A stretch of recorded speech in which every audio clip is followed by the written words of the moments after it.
Today we're going to be playing one of the coolest and most interesting castle defense strategy games that I've seen in a number of years. We're going to be building a fortress, and we're going to have to defend it against incoming and seemingly endless waves of enemies. All the while, we're going to be designing fortresses basically however we want. The freedom in construction and engineering that you have in this game I haven't seen it in many games. And in many ways, this combines Stronghold with They Are Billions with Kingdoms and Castles. A bunch of my favorite games. You see that castle? That one right there? That's the Citadel, and we're gonna have to protect it at all costs. Now, in order to do that, well, we're gonna have to build fortifications, but to build fortifications, we're gonna need resources. Look at these funny looking trees. So we're building these woodcutters up here, but you may notice, well, that's on an entirely different level of elevation, and we're gonna need to get up here. And this is where the game gets really, really cool. We're gonna need to build stairs so that our workers can actually get up there. So we're gonna speed things up a little bit and check this out. You see those paths that just materialized? They allow the woodworkers to transport the materials back to the keep.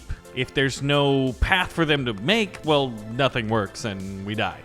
And die. Because the enemy are gonna be coming. Now, the next thing we're gonna need is houses so that this city can grow. I think 4 houses should do it. Interestingly enough, one of the resources we're gonna need is oxygen. Basically, the lore is that there's all of this mist, and the mist is polluted, and it isn't good for human survival.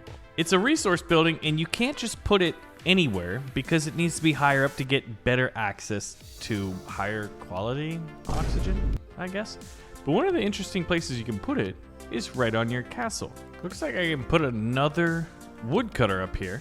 And up here's also access to stone and minerals. We are definitely gonna need those.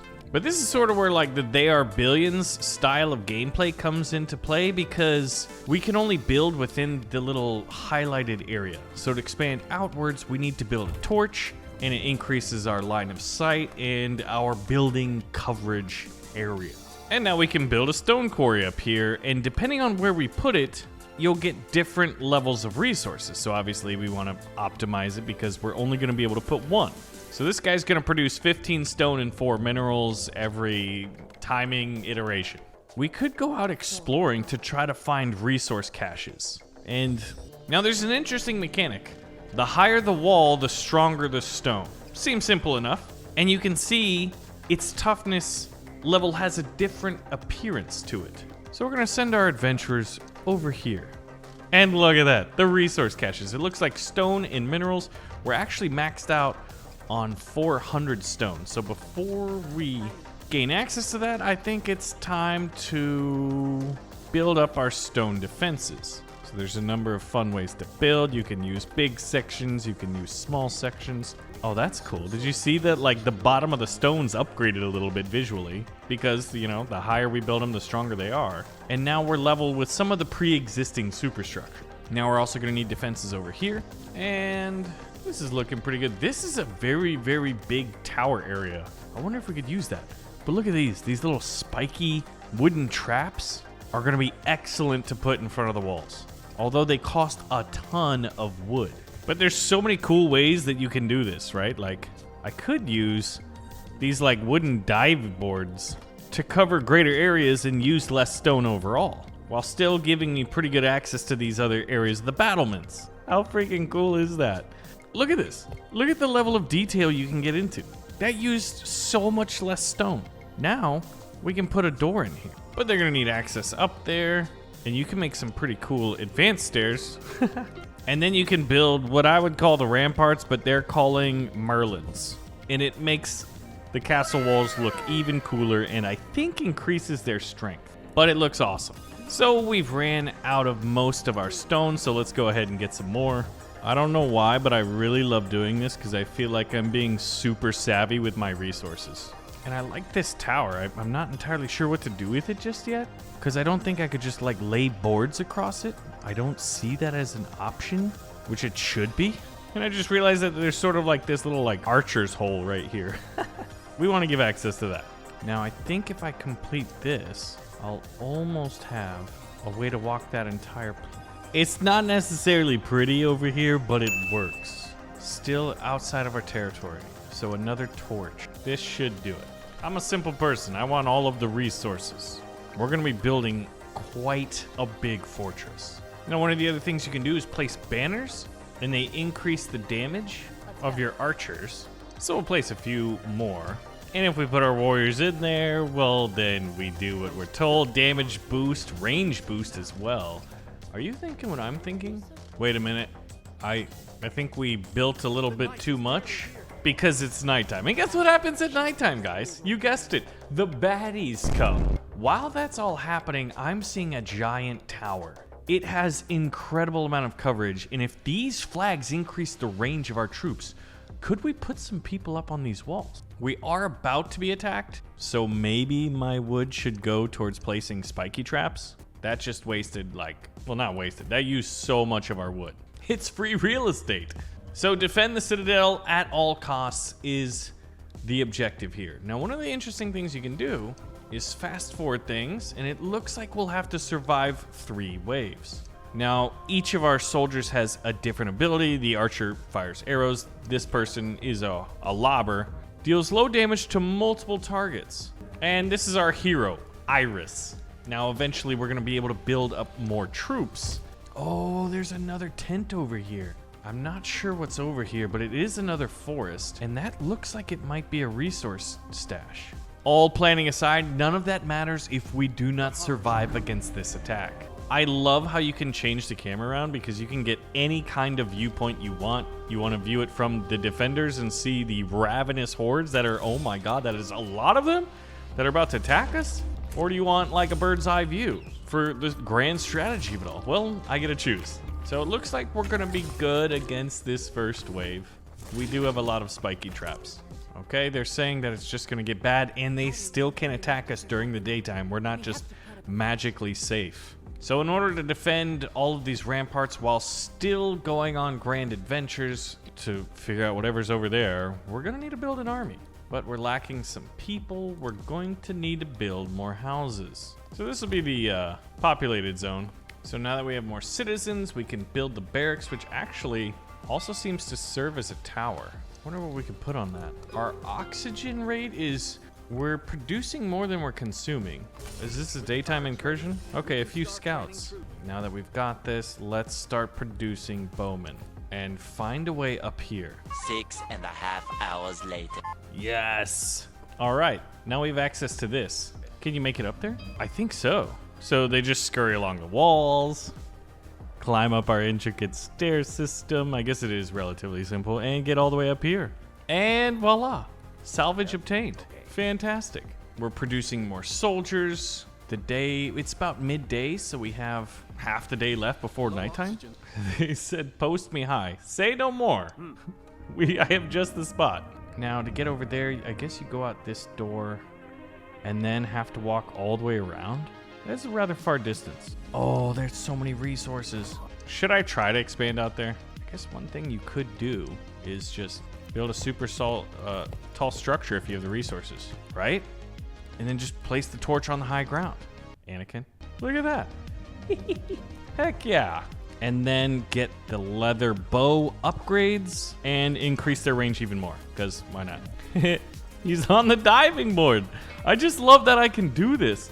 Normally in strategy games, you just like build an arbitrary siege tower or like castle tower and that's it, and it just kind of shoots arrows out, and it's very basic. There is so much nuance to the construction mechanics in this game.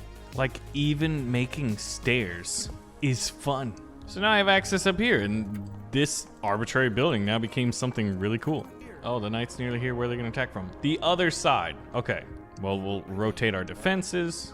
Archers, get up on those walls. Because I want to see if these guys can shoot from there, we are in the business of destroying our foes. Damage boost, range boost, on top of this incredibly high structure, which should already give me range boost because of the Merlins and the height elevation.